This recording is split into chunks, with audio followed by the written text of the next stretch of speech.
What would you do if your own daughter asked you to pay her to take care of you? For Mama Paulina, a 8-year-old retired teacher who spent her life raising her only child with love and sacrifice, that painful moment became real. After a bad accident left her unable to walk, she called the one person she trusted most, her daughter, Vivian. But instead of showing love, Vivian was cold. $2,000 every month, Vivian said, if you want me to take care of you. Heartbroken and helpless, Mama Paulina agreed. She sold everything, her jewelry, her land, her memories, just to keep her daughter close. But when the money was gone, Vivian did something no one could believe. She pushed her mother's wheelchair out of the house and left her alone in the street. But fate had other plans. That same day, a poor homeless girl met the old woman. What happened next would change the meaning of family love and karma forever. Stay till the end, because the daughter, who sold her love for money, will soon learn that some debts can never be paid back, no matter how rich you are. This is how it all began. The morning sun had barely touched the dusty streets when Mama Paulina stepped out of her little house, a woven bag tucked neatly under her arm. At 68, she still carried herself with quiet pride, to kind that came from decades of shaping young minds as a schoolteacher. Her neighbors often greeted her with warm smiles and respectful nods.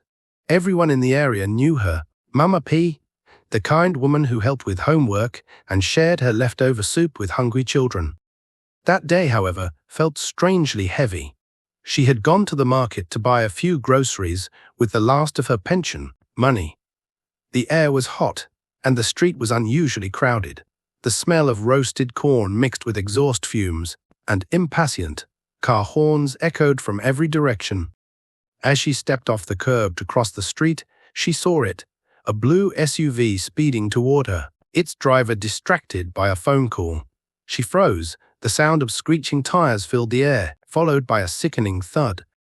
When Mama Paulina opened her eyes, she was lying on the asphalt. The pain surged through her legs like wildfire. People screamed and gathered around, but their voices faded into a blur. Her vision dimmed, and the world went silent. When she woke up again, she was in a hospital room. The air filled with the sharp scent of antiseptic. A nurse adjusted her pillow and said gently, "You're lucky to be alive, ma'am." Lucky, that word cut deep, because when she tried to move, her legs refused to obey. A doctor entered, clipboard in hand, his expression grave. "Mistress Paulina," he said softly, "the accident caused severe damage to your spine. I'm afraid you may never walk again." The words felt like stones dropping into her chest. "Never walk again," she whispered. The doctor nodded. "You'll need help, at least someone to care for you daily." Tears welled in her eyes. She had no husband, no siblings, no one but her daughter, Vivian, a beautiful girl she had raised alone after her husband's death 25 years ago. She had given that girl everything: education, love, sacrifice. Surely Vivian would come through for her now. That night, under the dim hospital light, Mama Paulina clutched her phone with trembling hands. Her fingers hovered over Vivian's number for several minutes. Fear and pride wrestled in her heart, but love won. The phone rang twice before Vivian answered, her voice brisk and impatient. "Mom, what is it? I'm in the middle of something." Paulina's voice shook. "Vivian, my child, I had an accident. The doctors say I may not walk again. I need you." There was a long pause. The background noise of clinking glasses and laughter made it clear that Vivian wasn't alone. Finally, her daughter said coldly, "Mom, I can't talk about this right now. Call me tomorrow." The line went dead. Mama Paulina stared at the phone, her heart aching. The daughter she had loved more than life itself had just brushed her aside. Outside the window, the city lights flickered like distant stars, cold and unreachable. She turned her face to the wall and whispered, "Vivian, please don't forget me." As tears rolled down her cheeks, the nurse quietly turned off the lights.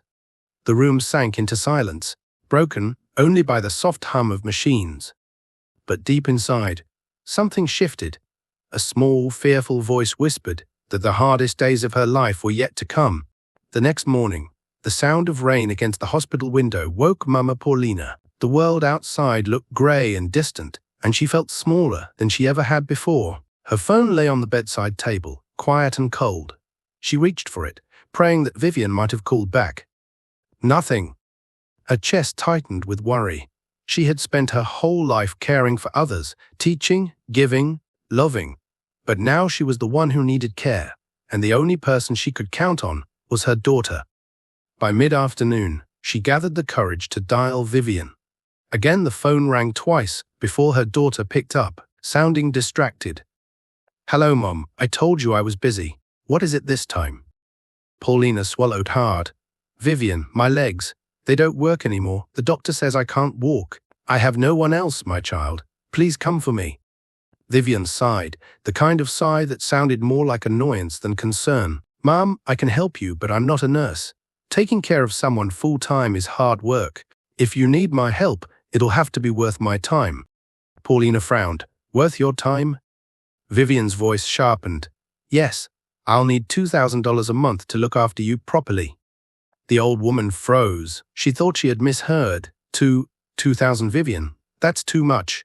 I can't even afford that. If I had that kind of money, I'd hire a professional nurse. Vivian's tone turned cold. "Then don't call me again until you can pay. I'm not doing this for free."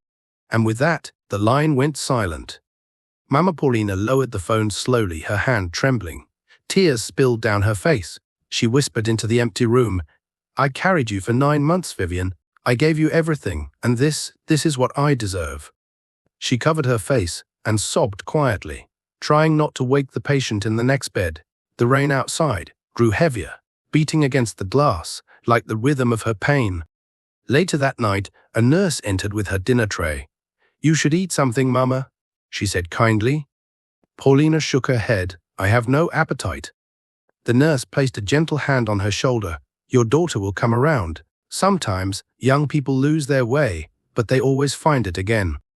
Mama Paulina nodded weakly, though deep inside, a cold fear settled in her heart.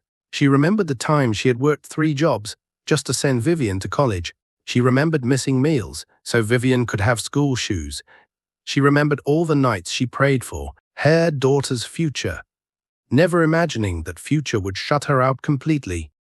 The next day, she watched the hospital staff go about their duties, nurses laughing, visitors bringing flowers, families holding hands. It reminded her of a world that seemed to be moving on without her. That evening, unable to bear the silence, she called Vivian again. When Vivian answered, her voice was sharp. "Mom, if you're calling to complain again, don't." Paulina's voice trembled. "No, my child, I'm calling to say, I'll pay the money." There was a brief pause, then a faint chuckle. "Good choice, Mum," Vivian said smugly. "I'll come for you tomorrow." When the call ended, Mama Paulina sat still for a long moment, staring at her shaking hands. She had no idea where she would get that money from, but she would find it, even if it meant selling everything she owned. Because she couldn't bear the thought of being alone. Outside, the rain finally stopped, leaving behind a thick silence, but that silence carried something dark, an unspoken warning that this decision would cost her more than money. The morning sun crept through the window blinds of the hospital room, casting thin lines of light across Mama Paulina's face. She had barely slept. Her body ached, not just from her injuries, but from the heavy decision that had been forced upon her. She had agreed to pay her own daughter to care for her, something that no mother should ever have to do. When Vivian arrived, her perfume filled the room before she even spoke. She was dressed elegantly in a fitted red blazer, heels clicking confidently on the tiled floor. Her makeup was flawless, her hair sleek, and hair designer handbag shimmered under the light. "Mom," she said casually, as if visiting a distant relative, "I spoke with the nurse. They said you're being discharged today. Perfect timing." Paulina's lips trembled. "Yes, but about the money." "I'll try to." Vivian raised a manicured hand. "No need to explain, Mom. I already know you'll get it somehow. Just make sure it's on time every month, okay?" The old woman nodded weakly. Vivian leaned over and kissed her forehead, though her eyes showed no warmth. "You'll stay at my apartment. It's better than this place anyway."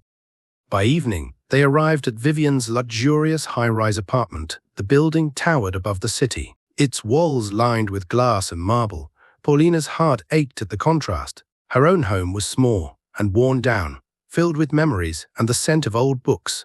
This place, though beautiful, felt cold, too polished to be lived in. Vivian's boyfriend, Marcus, greeted them at the door.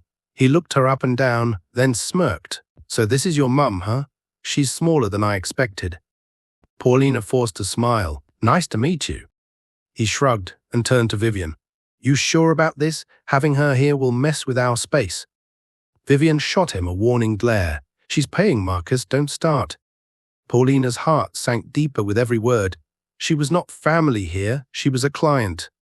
That night, after Vivian helped her into a small guest room, Paulina sat by the window, gazing at the glittering skyline. Her legs throbbed with pain, but what hurt most was the silence between her and her daughter.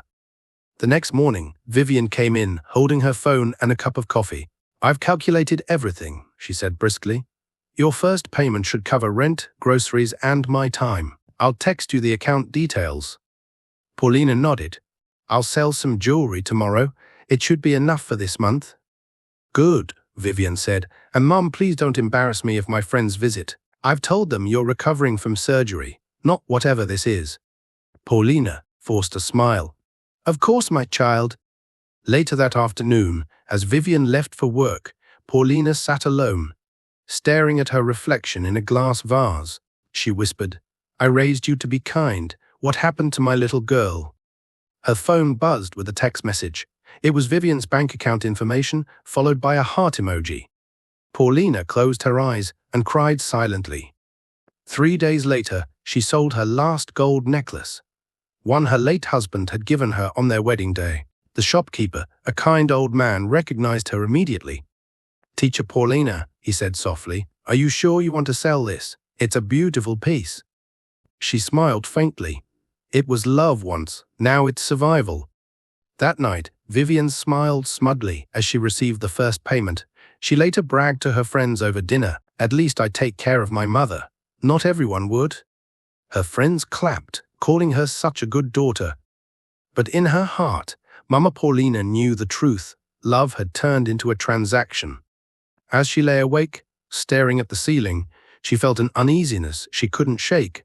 The apartment, despite its comfort, felt like a cage, and somewhere deep down, she knew that the peace she had bought with her money would not last long. The first week at Vivian's apartment was quiet, too quiet for comfort. Mama Paulina could hear the hum of the city far below, the laughter of people living their free lives. But inside that tall, luxurious building, silence pressed down like a weight. She felt out of place, like a misplaced relic in a modern museum. Vivian had given her the smallest room in the apartment, a space barely big enough for her wheelchair, and a small wooden table. The walls were white and bare. There were no family photos, no warmth, just the faint scent of lavender air freshener and cold marble floors. Every morning, Vivian would rush out the door in designer clothes and heels that clicked across the tiles like a metronome. "I'll be back later," she'd say, without looking back. "Don't make a mess." Mama Paulina would nod quietly, her wrinkled hands resting on her lap. Once Vivian was gone, the loneliness crept in. Like a slow fog, she tried to read, but her eyes blurred with tears. She tried to pray, but even her voice sounded hollow in the big apartment. Sometimes, Vivian's boyfriend Marcus would come home early. He didn't bother hiding his irritation. One afternoon, he walked past her wheelchair and muttered, "Man, this place feels like a nursing home now." Paulina tried to smile. "I'm sorry, son, I'll stay out of your way." He snorted, "You better. Vivian already does too much for you." When Vivian came back that evening, Paulina tried to talk to her. "My daughter Marcus doesn't seem happy I'm here." Vivian rolled her eyes. "Marcus just has a hard time adjusting, Mum. Don't take it personally." "But he said—" "Mum?" Vivian cut her off sharply. "Can you not start drama, please?" Paulina nodded, her voice small. "I only wanted to talk." "Then talk less," Vivian said, before disappearing into her room. That night, while Vivian and Marcus laughed in the living room, Mama Paulina sat in her small room, staring at the city lights outside her window. She remembered the days when Vivian would hug her after school, saying, "You are my hero." She wondered where that little girl had gone. The days dragged on. Vivian rarely cooked for her mother. Sometimes she forgot to buy her medication. Paulina's body weakened, and her spirit began to crumble. One morning, when Paulina asked for a glass of water, Vivian replied without looking up from her phone, "You can roll yourself to the kitchen, can't you?" The words stung, but she did it. Her trembling hands struggled to push the wheels of her chair toward the sink. The glass slipped and shattered on the floor. Vivian glanced up and sighed loudly. "Great, more mess to clean." Paulina bent over, trying to pick up the shards. A small cut appeared on her finger and a drop of blood fell to the tile. She looked at it for a long moment, then whispered, "Even my blood isn't worth anything here." A few days later, Vivian hosted a small party with her friends. She paraded her expensive lifestyle, laughing and showing off her designer clothes. "I take care of my mum too," she said proudly to her guests. "She stays with me now. I'm a responsible daughter." The guests clapped and praised her. None of them noticed Mama Paulina sitting quietly in the hallway, listening to her daughter lie through her perfect smile. After the guests left, Vivian walked past her mother's room and said, "You should be grateful, Mum. I make you look good." Paulina stared at her. "Is that what love means now, looking good?" Vivian frowned. "Mom, don't start your emotional speeches. You're lucky I even let you stay here." Paulina said nothing. She turned her face to the wall, tears silently falling. That night, she stared at the moon from her window and whispered a quiet prayer. "God, please give me strength to face what's coming." Something inside her told her the peace she was clinging to was about to collapse completely.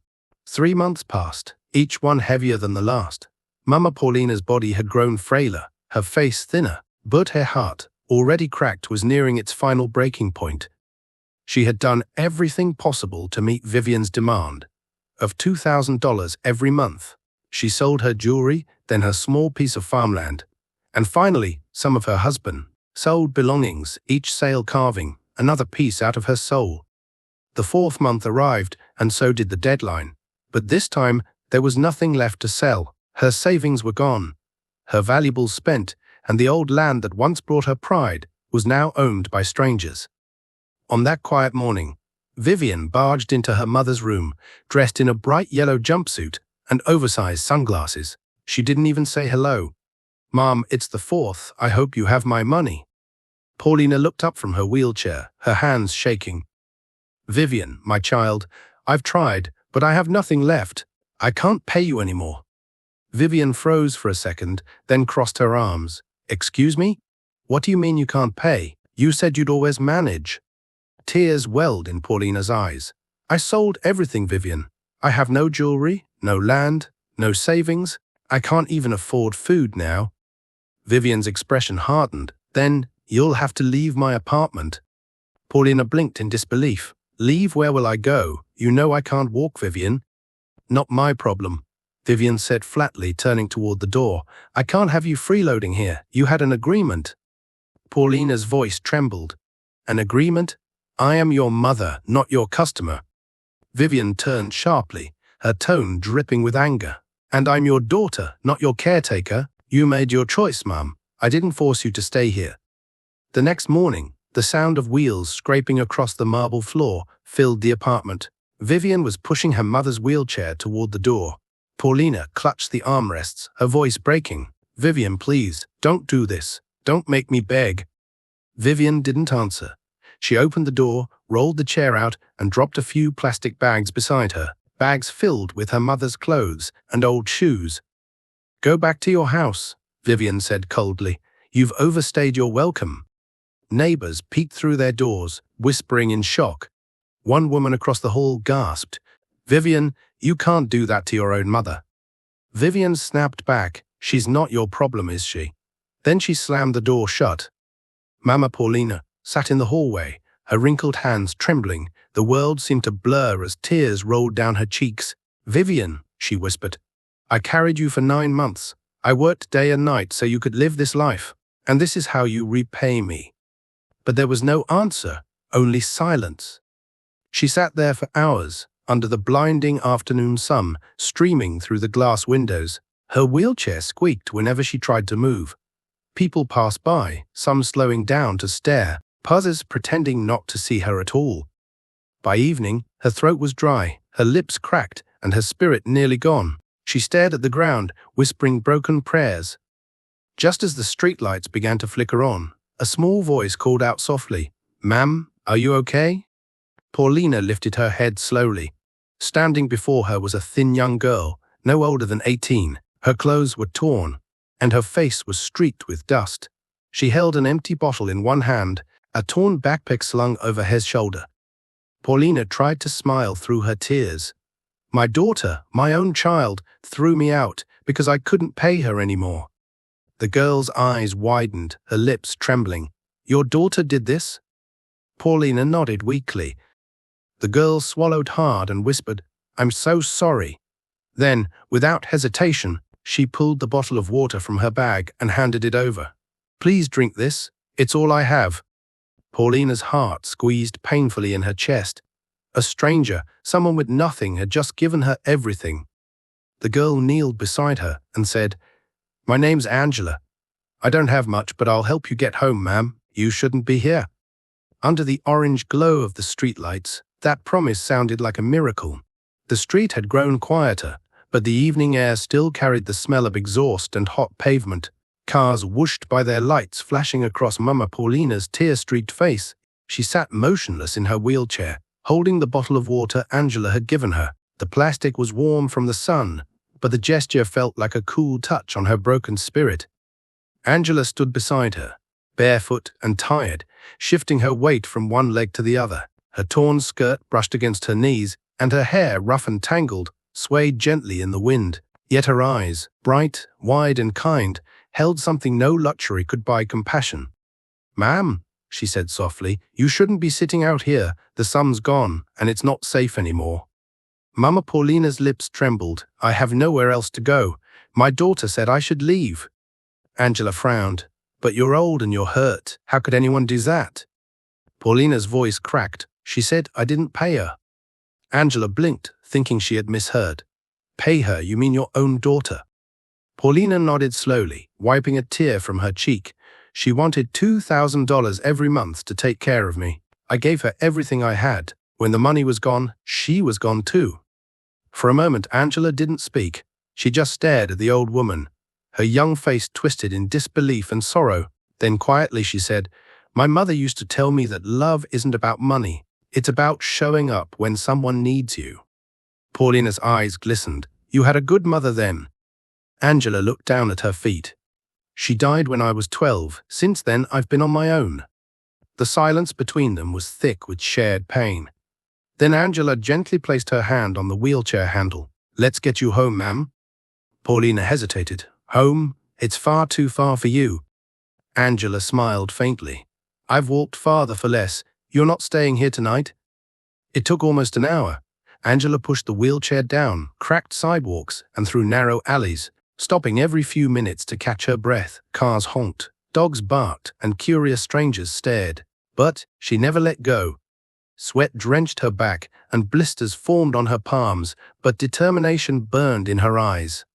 When they finally reached Paulina's small, crumbling house on the edge of the city, the old woman broke into tears. "I thought I'd never see this place again." Angela wheeled her inside and looked around. The home was simple: old wooden furniture, faded curtains, and a wall of framed photographs that told stories of better days. Dust had gathered in corners, and the air smelled faintly of loneliness. Paulina tried to hand Angela a few crumpled bills from her pocket. "Please take this, child, for helping me." Angela pushed her hand away gently. "No, Mom, keep it. You need it more than I do." "But you have nothing," Paulina insisted, tears welling again. Angela smiled shyly. "I have enough to help you, and that's something." That night, as the moonlight spilled through the window, Angela cleaned the floor, fetched water from the community well, and cooked porridge with the few grains she found in the kitchen. She fed Mama Paulina slowly, like a nurse caring for someone she loved. When Paulina finished eating, she whispered, "You remind me of how Vivian used to be when she was a little girl. Sweet, cantless flower." Angela smiled softly. "Maybe your daughter forgot who she was, Mom, but I think love has a way of coming back, even if it takes a while." After cleaning up, Angela spread a thin mat on the floor and lay down. Before closing her eyes, she whispered, "Good night, Mama Paulina looked at her chest tightening with emotion. Good night, my child. Outside, the wind rustled through the dry grass. Inside, an unexpected peace settled over the house. For the first time in months, Mama Paulina slept without crying. She didn't know it yet, but that night marked the beginning of something beautiful. The bond between two souls who had lost everything, yet somehow found each other. The next morning, sunlight poured gently through the cracked window, casting a golden glow on the small room. For a brief moment, Mama Paulina forgot the pain in her legs. She felt warmth, not from her frail body, but from the sight of Angela, sleeping soundly on the floor beside her bed. The girl's arm was draped over her worn-out backpack. Her face peaceful, despite the roughness of life, etched into her young features. Paulina smiled faintly. God must have sent you to me, she whispered softly. Angela stirred awake and sat up quickly, embarrassed.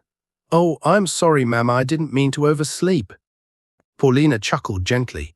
You've done more for me than my own blood, child. Rest is the least you deserve. Angela stood and stretched. I'm going to get water, she said, grabbing a plastic bucket. Before Paulina could protest, the young girl was already outside, her bare feet padding across the dusty ground. The morning air smelled of dew and smoke from distant cooking fires. As she made her way to the community well, the neighbors watched curiously. Who's that girl staying with the teacher? One whispered. Looks like a street girl, another replied. But she's been cleaning and fetching water since dawn. Angela ignored their stares. She filled the bucket, balancing it carefully on her head as she walked back. To weight heavy, but her heart light. Inside the house, she helped bathe Mama Paulina, brushed her hair, and prepared her porridge. She hummed softly as she worked a tune Paulina recognized from an old church hymn.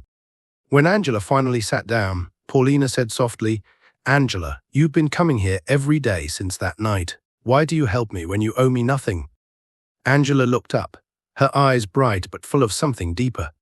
Because once when I was hungry, an old woman at the market gave me bread and told me that kindness is a circle. She said, if you can't pay it back, pass it on. Maybe this is my turn to pass it on. Tears pricked Paulina's eyes. Then you are my blessing, Angela, my little circle of kindness. From that day, their lives began to intertwine. Angela came every morning with food she scavenged or begged for. Some days she brought bread, other days, just smiles. She cleaned, cooked, and told funny stories from her time on the streets.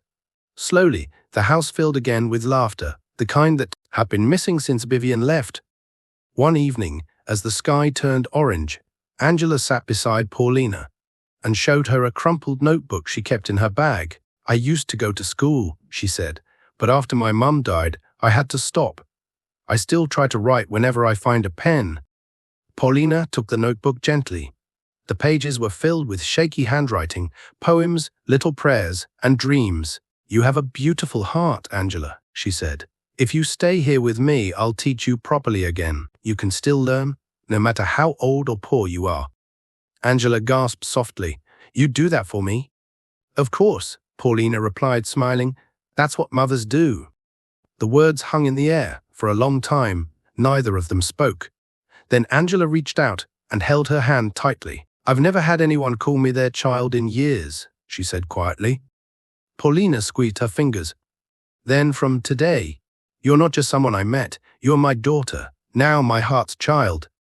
Angela's eyes filled with tears. Thank you, Mama, I'll make you proud. That night, as the stars shimmered above the small house, Angela swept the floor one last time and blew out the candle. She looked at the sleeping old woman and whispered, I'll protect you, I promise. Outside, a cool wind blew through the trees, as if carrying her promise to heaven. Weeks rolled into months, and the rhythm of life in that small house began to change. It was no longer filled with silence and sorrow, but with the sound of laughter, prayer, and gentle conversations. For the first time in a long while, Mama Paulina felt alive again. Angela became more than just a visitor. She became family. Every morning she would rise before the sun, sweep the compound, fetch water, and then prepare tea for Mama Paulina. The old woman would sit by the window, watching her with a tender smile that came straight from her heart.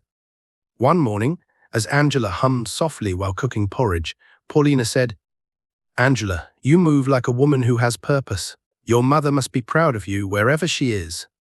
Angela smiled faintly, but didn't look up. I hope so, Mama. Sometimes when I feel weak, I imagine her voice telling me to keep going. Paulina's eyes softened. That's because she's still with you, my dear. Love doesn't die, it simply changes form. Angela nodded, and for a moment, both sat quietly, letting the warmth of that truth fill the room. After breakfast, Paulina began teaching Angela how to read and write properly. She had dug out her old lesson books, their pages yellowed, but her handwriting still neat and firm. Repeat after me, Paulina said, pointing to a word, courage.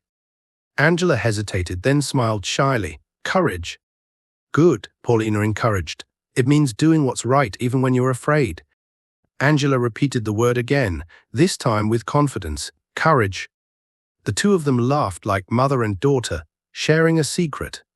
Soon, Angela was reading short sentences on her own, her excitement lighting up the small home, like sunshine breaking through dark clouds. One afternoon, as they sat outside, an old neighbor named Mistress Kume walked by and stopped at the gate. She was surprised to see the house looking so alive again. Mama P, she called out, smiling, I see you've got company these days. Paulina chuckled. Yes, this is Angela, my daughter. Mistress Kume's eyebrows lifted slightly. Your daughter? I thought Vivian was your only child. Paulina's smile didn't fade. Blood may make you related, but love makes you family. Angela stood shyly beside her, her hands folded. Good afternoon, ma'am. Mistress Kume nodded, touched by the girl's humility. Well, God bless you both. It's good to see happiness return to this house. When she left, Paulina turned to Angela. You see, my child, family isn't always who shares your name. It's who shares your pain and your joy. That night, as the crickets sang outside and the oil lamp flickered softly, Paulina called Angela to her bedside. Angela, she began, her voice warm and steady. You've been by my side when I had nothing to give. You've made me laugh again. I want you to stay here with me. Don't wander the streets anymore. This is your home now. Angela froze, tears welling in her eyes. Mama, are you sure I don't want to be a burden? Paulina reached for her hand. A burden? You're the reason my heart beats again. You've given me more love than I thought I'd ever feel. Stay, my child. You belong here. Angela dropped to her knees beside the bed, her tears falling freely.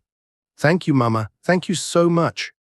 Paulina brushed a tear from her cheek and smiled. Now come, let's pray together. We'll thank God for bringing two lost souls under one roof. As they prayed, their hands clasped tightly. The small house seemed to glow with something holy. Outside, the moon rose over the rooftops, bathing the world in soft silver light. In that moment, they were not two strangers brought together by tragedy. They were mother and daughter, bound not by blood, but by grace. And while neither of them knew it, yet the bond they had built would soon be tested in ways neither heart was prepared for. Across town, life could not have been more different.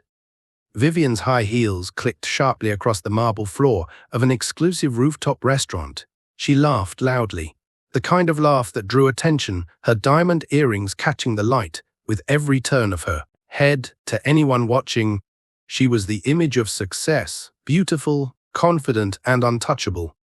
Her friends adored her. They envied her designer handbags, her sleek apartment, and the way she tossed her long curls when she spoke. You're living the dream, Viv, one of them said that afternoon, raising a glass of wine. Luxury, freedom, and you even take care of your mom. You're an inspiration. Vivian smirked proudly. Of course, family is everything, she said smoothly, savoring the lie that slid off her tongue. My mother's in a nice place now. I make sure she's comfortable. I spend almost $2,000 a month on her care. Her friends gasped in admiration. You're such a good daughter. Vivian smiled, but deep inside, something twisted. For a brief second, the image of her mother sitting helplessly in that wheelchair flashed through her mind. The look in Mama Paulina's eyes the day she was thrown out, it haunted her sometimes, though she pushed it away quickly. She took a sip of wine and forced a laugh. She had a good life. I did what I could. Later that night, in the comfort of her penthouse, Vivian scrolled through social media, posting pictures of her dinner, with the caption, "Family is love, grateful always." Within minutes, her followers flooded the post with heart emojis and praise. But when she set the phone down, the room fell quiet, too quiet. For the first time in weeks, she felt the silence pressing against her. It was strange how loud loneliness could sound. She stood before her mirror, adjusting her necklace, but no amount of sparkle could hide the dullness in her eyes. She thought briefly of calling her mother, but her pride stopped her. She made her choice, she whispered to herself. She couldn't pay, and I can't carry everyone's problems. Meanwhile, in that small house across town, Mama Paulina and Angela sat by the fire, sharing a pot of porridge. The contrast could not have been starker. One woman drowning in wealth, but starved of love. The other poor in possessions, but rich in heart. Angela laughed as Paulina taught her an old folk song from her teaching days. Their voices mingled softly in the night air, warm and full of life. When the song ended, Angela looked at her and said, "Mama, do you ever miss her, your real daughter?" Paulina's smile faded slightly, and she stared into the fire. A mother never stops missing her child. No matter how cruel they become, your heart remembers their first cry, but missing someone and needing them are not the same. I no longer need Vivian to live. Angela nodded slowly. Maybe she'll realize her mistake one day. Paulina sighed. Maybe, but I'd pray she realizes it before her heart turns to stone. A few weeks later, Vivian received a letter in the mail from the local community lawyer. It was addressed in her mother's name, but redirected to her old address. She opened it absent-mindedly, expecting something trivial. It read, "To Mama Paulina, regarding her updated estate documents, kindly confirm the date for the signing of the new will."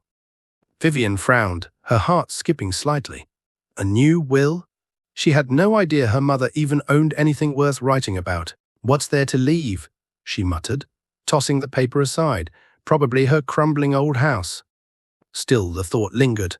A part of her wondered who would inherit it, but instead of calling to ask, she dismissed it with another shrug. She probably left it to some church or old neighbor.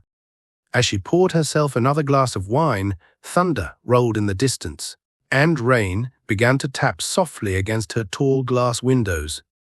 On the other side of that same city, the same rain leaked gently through the cracked ceiling of Mama Paulina's home. Angela rushed to place bowls under the drips, laughing as she slipped on the wet floor.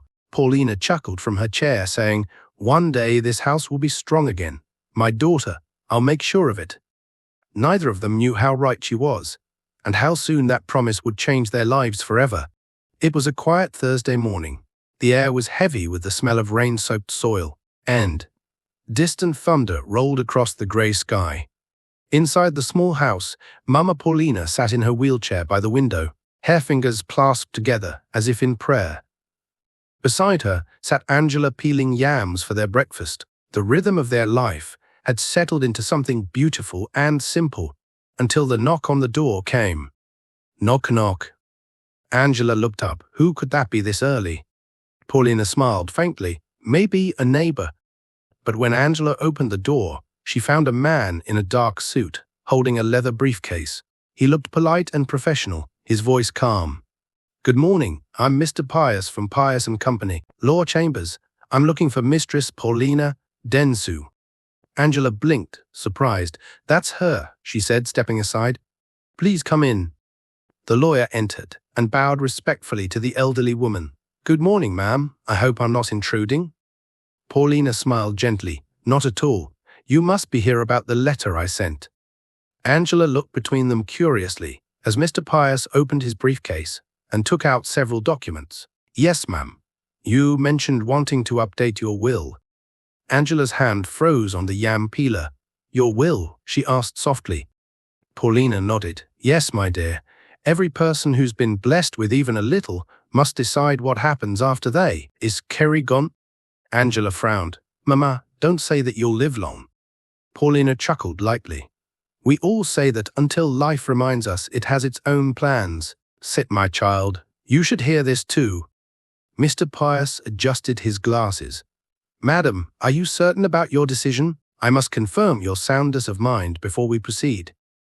Paulina gave a small nod. I am. And I am more certain about this than I've ever been about anything. Angela watched as the old woman signed papers with trembling hands. Everything I own, Paulina said slowly, my land, my house, and my remaining savings, all of it goes to Angela Mensah. Angela's eyes widened. Mama, no, you can't do that. I'm not your real daughter. Paulina turned to her, her voice calm but full of emotion. You may not share my blood, but you've shared my pain, my laughter, and my prayers. That's what makes you my real daughter. Tears filled Angela's eyes as she shook her head. But Vivian, she's still your child. Paulina's face clouded with sadness. Vivian chose her path. I've waited, prayed, and hoped she would change. But if she values money over love, then love cannot save her. Mr. Pius cleared his throat, gently, sensing the emotion in the room. I'll ensure everything is recorded properly, ma'am. Your wishes will be respected. Before leaving, he turned to Angela. You should know, young lady, your kindness has given this woman peace in her final years. That's a rare kind of inheritance in itself. After he left, Angela knelt beside Paulina and held her hand. Mama, you don't have to leave me anything. You've already given me more than I ever dreamed of. Paulina smiled and stroked her hair gently. Then take it as my way of saying thank you, and promise me one thing. Angela wiped her tears. Anything, Mama? Promise me that no matter what happens, you'll forgive Vivian. Don't let bitterness grow in your heart. It destroys everything it touches. Angela nodded through her tears. I promise. The old woman leaned back, her eyes glistening with both sorrow and peace. Good, because forgiveness is the only wealth worth keeping. That night, as Angela helped her to bed, the rain started again.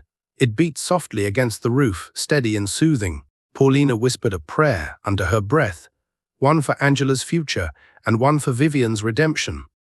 But far across the city, Vivian sat in a restaurant, laughing with her friends, unaware that her mother had just written her out of her life completely. Fate was quietly rearranging the pieces, and soon both women's worlds would collide again, one from a place of peace and the other from pride. The morning came quietly, the kind of morning that felt too still, too calm, like the air was holding its breath. The old clock on the wall ticked softly, marking time as Mama Paulina sat by the window, hair shawl wrapped around her thin shoulders.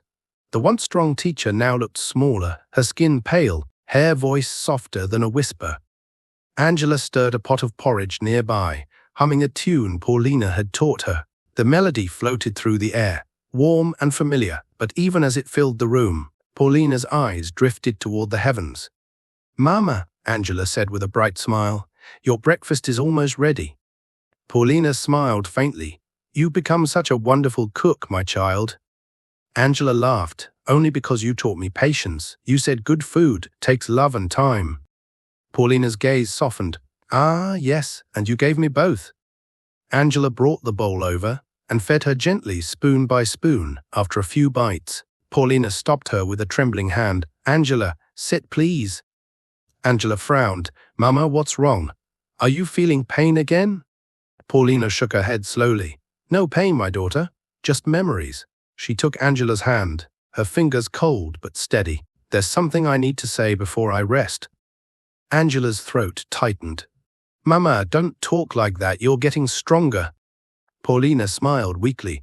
No, child, my strength is fading, but my heart is full. Angela's eyes glistened. Mama, please. Hush, Paulina said gently. Let me speak. She looked out the window, her eyes distant. When I lost everything, my health, my dignity, even my child's love, I thought God had forgotten me, but then he sent you. You gave me joy when the world gave me pain. You reminded me that kindness still lives in this cruel world. Angela pressed her hand to her lips, trying not to cry. Mama, don't say goodbye, please. Paulina smiled, a single tear sliding down her cheek. I'm not saying goodbye, my dear. I'm saying thank you. You gave me back something I thought I'd lost hope. Angela sobbed, clutching her hand.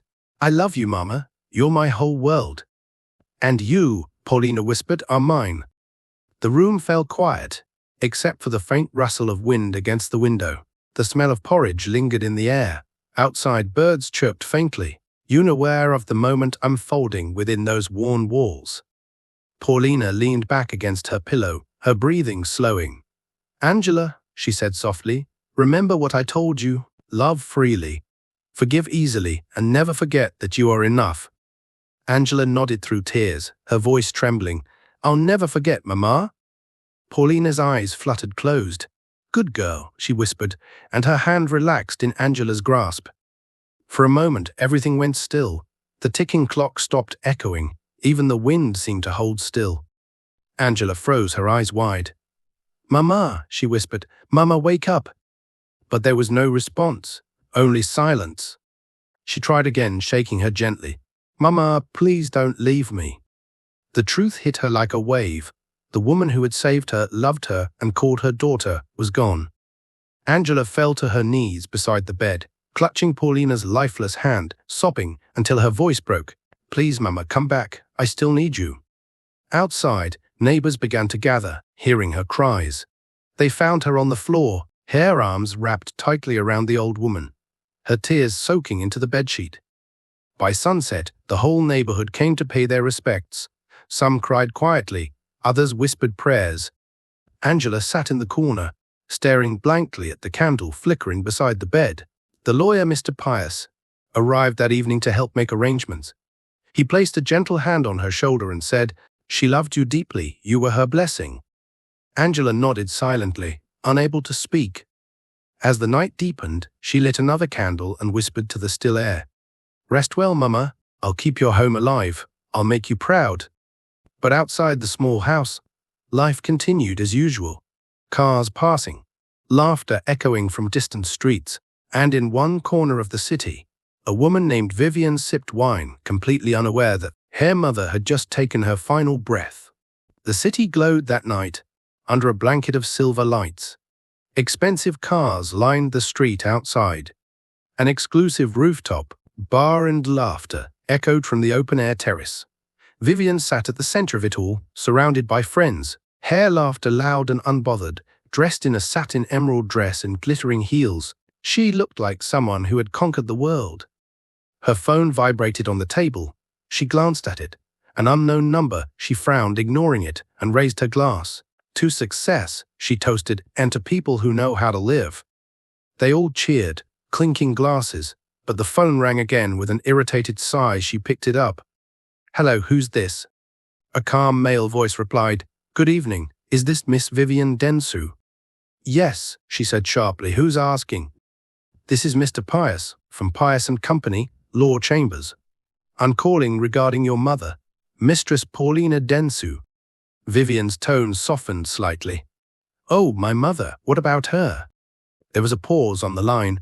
The lawyer's voice grew quiet, respectful. "Miss Vivian, I'm sorry to inform you, your mother passed away 2 nights ago." The noise around her seemed to vanish. The laughter, the music, the glasses clinking, all faded into silence. Vivian blinked, frozen in place. What did you say?" "She passed peacefully in her home," the lawyer said gently. "I thought you should know before the arrangements proceed." Vivian's grip on the phone tightened. For a moment, she couldn't breathe. Her mother was gone. The woman she had ignored, dismissed, and demanded money from gone. Her friend Serena leaned closer. "Viv, are you okay?" Vivian forced a smile, her voice trembling slightly. "It's nothing, just business stuff." She ended the call abruptly and stood. "I'll be right back," she muttered, walking away from the table. Out on the terrace, the wind whipped through her hair. She leaned against the railing, her chest tightening. The city lights blurred as her eyes filled with tears. Memories came flooding back, her mother's soft voice, her laughter, the way she used to say, "You'll always be my little girl, Vivian." But then another memory surfaced. The day she had thrown her mother out, the look of betrayal in those old, tired eyes. Her tears fell harder. For the first time in years, guilt clawed at her heart. "Oh, Mama," she whispered, "why didn't I just call you back?" Her phone rang again. It was the same number. She hesitated, then answered. "Miss Vivian," Mr. Pius said, "I understand this is difficult, but there's one more thing. I was instructed to inform you regarding your mother's estate." Vivian wiped her tears quickly. "Estate? You mean her house and land?" "Yes," the lawyer said. Your mother updated her will before she passed. I believe you should hear this directly." Vivian straightened up, trying to compose herself. "Fine, what does it say?" There was a short pause before he spoke again. According to her will, she left everything to a young woman named Angela Mensah. The world seemed to stop spinning. Vivian's voice dropped to a whisper. What? What did you just say?" "To Angela Mensah," he repeated gently. "Your mother said Angela cared for her when no one else would. She called her the daughter. I wished I had." Vivian's jaw tightened. "Who is this Angela? Some scammer?" "No, ma'am," Mr. Pius replied calmly. "She's a young woman who stayed with your mother and cared for her during her final months. Your mother was of sound mind when she signed the will. Everything was done legally." Vivian's voice broke. "This is ridiculous. That old woman, she didn't know what she was doing." "I understand your shock," the lawyer said kindly, "but I have the signed documents and video confirmation. Your mother was certain of her decision." Vivian's knees felt weak. She sank into a chair, her hands shaking. "So you're telling me a stranger now owns my mother's house?" "Yes," Mr. Pius replied quietly. "She will also inherit the savings left in the bank. I'm truly sorry, Miss Vivian." Vivian's tears dried instantly, replaced by fury. "Sorry doesn't fix this," she snapped and hung up. For several long minutes, she sat frozen, her reflection staring back at her in the restaurant window. The weight of her actions came crashing down, but her pride, sharp and venomous, rose to the surface. "No," she muttered to herself, her voice trembling with anger. "That girl took what's mine. She's not getting away with it." As lightning flashed across the sky, Vivian's face hardened. Somewhere deep inside, guilt still whispered, but greed was louder. And in that moment, she decided she would find Angela and make her pay. The rain had stopped, but the ground still shimmered with puddles as Vivian's black SUV pulled up in front of her mother's old house cows. The once familiar gate looked smaller, rusted, almost mocking. She stepped out in fury, her heels splashing through the mud. She had not been there since the day she threw her mother out, but she wasn't coming to mourn. She was coming to reclaim what she believed was hers. The neighborhood children watched from a distance. They remembered the last time she came, the angry voices, the tears, the wheelchair being pushed out. Now she stood there again, dressed in luxury and wrapped in bitterness. Vivian marched to the front door and banged on it hard. "Open this door, I know you're in there." The door creaked open slowly. Angela appeared, holding a small candle. Her face was calm but tired, her eyes swollen from days of crying. "Can I help you?" she asked softly. Vivian's voice cut through the silence. "Are you Angela Mensah?" Angela nodded cautiously. "Yes, who are you?" Vivian's lips curled. "I'm the real daughter of the woman who lived here, the woman you stole everything from." Angela froze. "You're Vivian?" "Yes," Vivian snapped, "and you have no right to be in my mother's house." Angela stepped back, gripping the candle tighter. "Your mother spoke of you often," she said quietly. "She prayed for you every night, even after you abandoned her." Vivian's face twisted. "Don't you dare speak about things you don't understand. You're just a homeless girl who tricked an old woman for money." Angela's voice wavered, but her eyes remained gentle. "I never tricked her. I loved her. She was kind to me when no one else was. She called me her daughter." "Daughter?" Vivian shouted, stepping closer. "You're nothing. You took advantage of her weakness, and now you're pretending to be family." Angela trembled, her voice cracking. "I didn't take anything that wasn't freely given. She left this house to me. I didn't ask her to." Vivian's anger flared hotter. "You liar," she screamed. "You think you can just walk into her life and replace me?" Angela swallowed hard, trying to remain calm. "No one could ever replace you. She loved you, Vivian, even when you broke her heart. That name, loved you," made Vivian flinch for a moment. Her fury faltered, replaced by a flash of guilt, but pride returned just as quickly. "Stop pretending you care," she hissed. "You won't get away with this. I'll call my lawyer and take everything back." "You can do whatever you must," Angela said softly. "But please, before you go, come inside, see what she left behind." Vivian hesitated, but followed her in. The house smelled faintly of flowers and candle wax. A framed photo of Mama Paulina sat on the small table, surrounded by fresh lilies. A candle burned beside it, its light flickering gently across the old woman's smiling face. Angela whispered, "I light this every night. It helps me feel like she's still here." Vivian stared at the photo, her throat tightening. Her mother's warm eyes seemed to look straight at her, full of love and forgiveness she didn't deserve. She turned away quickly, blinking back tears. "You're pathetic," she muttered, "playing saint in my mother's house." Angela shook her head sadly. "No, I'm just keeping her memory alive." Vivian's voice rose again, sharp and defensive. "Save your speeches. I'm going to court. You'll see when I'm done. You'll be back on the street where you belong." Angela's eyes welled with tears. "If that's what you need to do, I won't stop you. But I'll tell you one thing. Your mother didn't die angry at you. She died praying that one day you'd find peace." Vivian froze at those words. Something inside her cracked, but she refused to let it show. "Keep your lies," she spat, turning for the door. "You'll pay for this, I promise you." She stormed out into the rain, slamming the gate behind her. Inside the quiet house, Angela sank into the nearest chair, trembling. Her candle flickered weakly in the wind, its flame nearly dying out before catching again.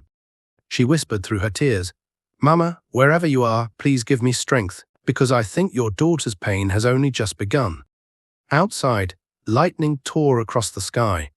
As Vivian climbed into her car, her reflection in the window revealing a woman, torn between guilt and rage, she pulled out her phone and called her lawyer. "Prepare everything," she said coldly. "We're going to court." The courthouse was packed. Reporters hovered near the entrance, sensing a story that smelled of scandal. A daughter suing a poor girl over her dead mother's will. Vivian stepped out of her black car wearing a fitted navy suit, dark glasses, and the same arrogance that once kept her mother at a distance. Her heels echoed sharply across the marble floor. She entered, her lawyer trailing behind her. Every move she made screamed confidence, but deep inside, her chest throbbed with fear she refused to admit. Across the room sat Angela, dressed modestly in a simple cream dress. Her hands trembled slightly. She clutched a small silver cross, Mama Paulina's old pendant. Lawyer Pius sat beside her, calm and composed. When their eyes met, Angela offered a faint, nervous smile, but Vivian looked away immediately. The judge entered. "Court is now in session," he announced. Case 4-5, Vivian Densu versus Angela Mensah, regarding the contested will of the late mistress, Paulina Densu. Vivian's lawyer rose first. "Your Honor, my client is the only biological child of the deceased. This young woman," he gestured toward Angela, "manipulated an elderly disabled woman into changing her will for personal gain. We intend to prove it." Murmurs filled the room. When it was Lawyer Pius's turn, he stood calmly. "Your Honor, the deceased mistress, Paulina Densu, was of sound mind and made this decision freely. We have video evidence, signed documentation, and witnesses to confirm it. This is not manipulation, this is gratitude. Gratitude toward a girl who gave her love when her own daughter gave her nothing." Vivian scoffed. "Lies," she muttered under her breath. The judge raised an eyebrow. "Miss Densu, you'll have your turn." As the proceedings began, Vivian's lawyer presented their case with flair, painting Angela as a scheming street girl, hungry for wealth. But as he spoke, his arguments began to crumble under the weight of facts. Then it was Lawyer Pius's turn to speak again.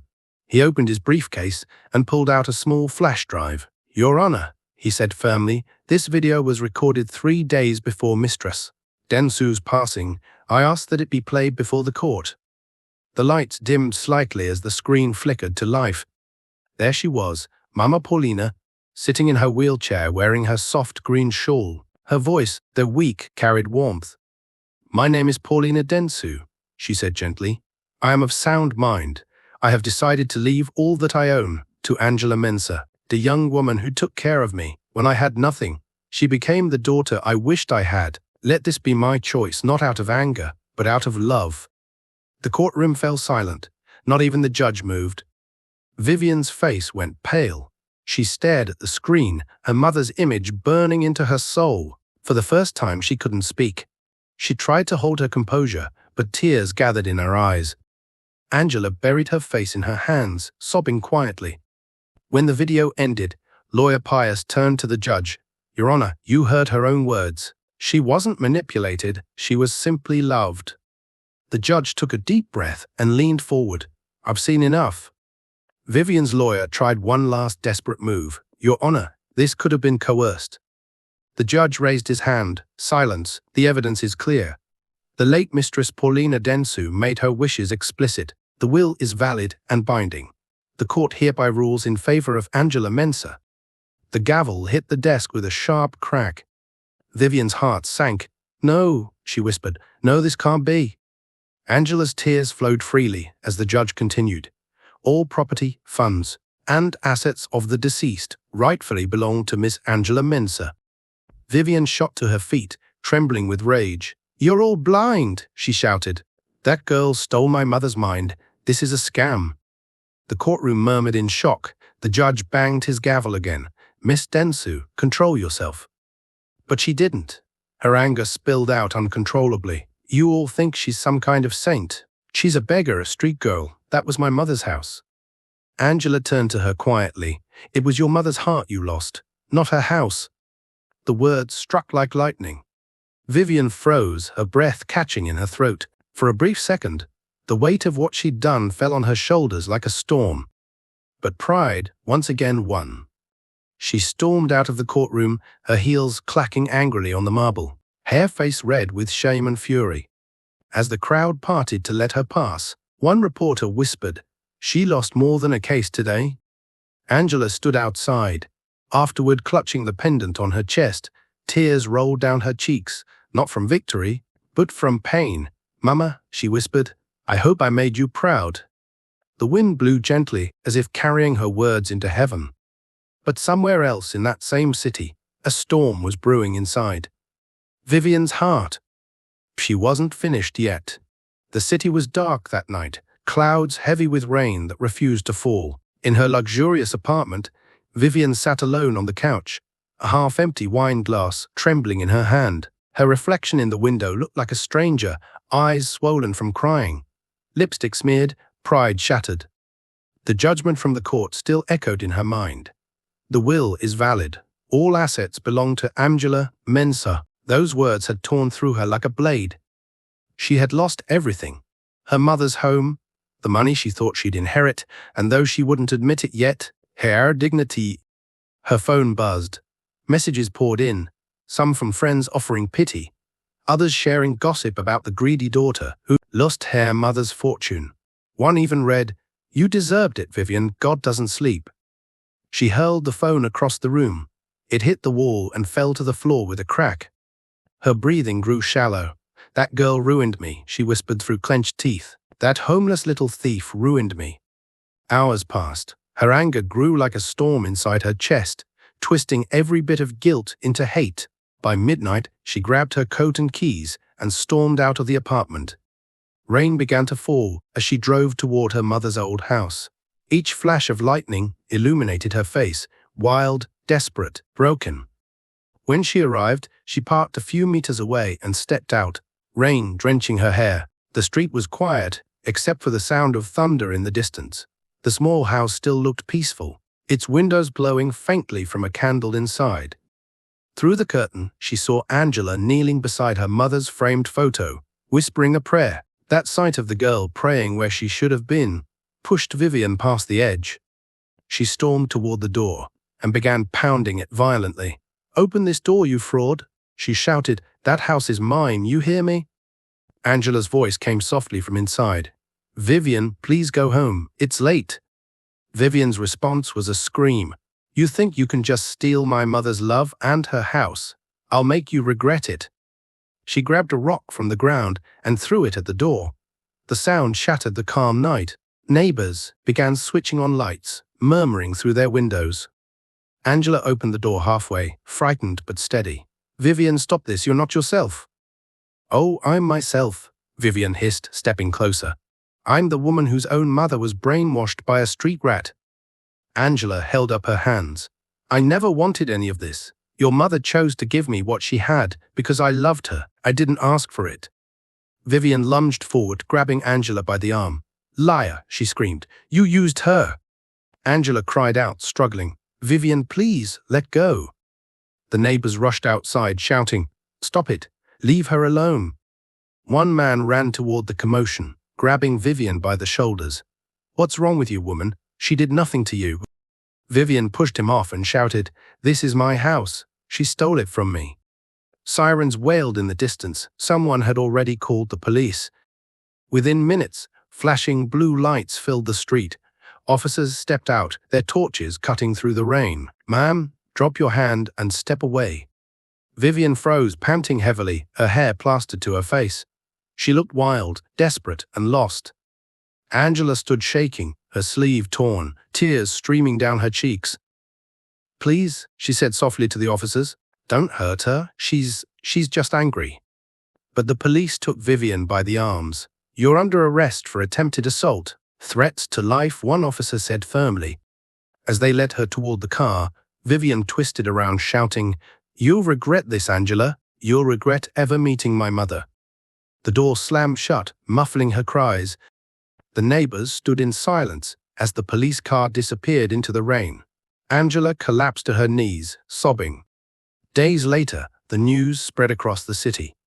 The prominent socialite sentenced to 2 years in prison for attempted assault. The story made headlines, and people shook their heads in disbelief.